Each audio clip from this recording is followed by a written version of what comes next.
మహారాజ్ మీ అందరి డాకు అంటే దొంగ ఎవడు కృష్ణుడు బాలకృష్ణుడు ఇక్కడ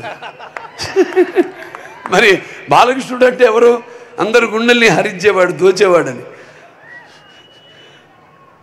నా ఒక్కడిని కాదు నా ఒక్కడి వల్ల కాదది అసంభవం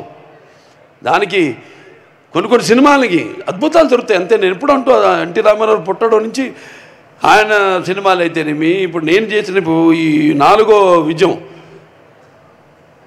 మరి ఇంతమంది నాన్నగారు అనేవాడు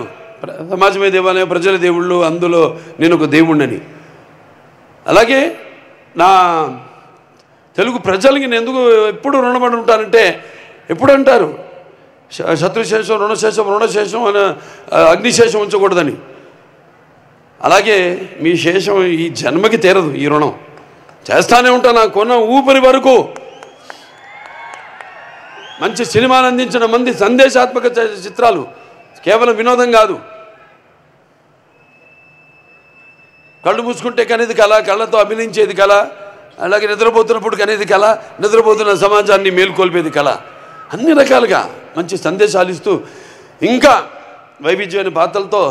కొంతమంది అంటుంటారు ఏం చూసి బాలకృష్ణతో పొగరని నన్ను చూసుకునే నాకు పదునైన పొగరంట ఎవరిని చూసి ఇంత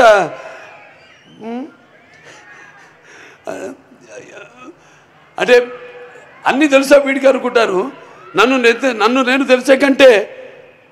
గొప్ప పిచ్చ లేదని ఒక సవాలుగా నిలబడతా ఎవరిని చూసుకుని అంత ధైర్యం అంటారు నన్ను నాలో ఉన్న నాలో ఉన్న వ్యక్తిత్వాన్ని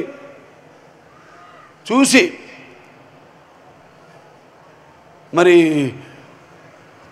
ఆ ధైర్యం అక్కడి నుంచే నాలో ఉన్న వ్యక్తిత్వం అంటే ఒక పట్టుదల కేవలం సినిమాలే కాదు ఒక జీవితాన్ని కూడా ఏమిటో ఒక అర్థం చేసుకోవాలనే ఇంకొక తపన అలాగే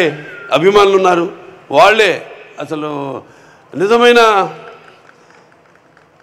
నా ప్రచారకర్తలు నేను ఎప్పుడు పట్టించుకోను సినిమాలు కలెక్షన్స్ గురించి కానీ రన్ గురించి కానీ వేట్ల గురించి నేను ఎక్కువ పట్టించుకోను కానీ వాళ్ళకు తెలుసు నా రికార్డ్స్ అన్నీ ఒరిజినల్ అని నా కలెక్షన్స్ అన్నీ ఒరిజినల్ అని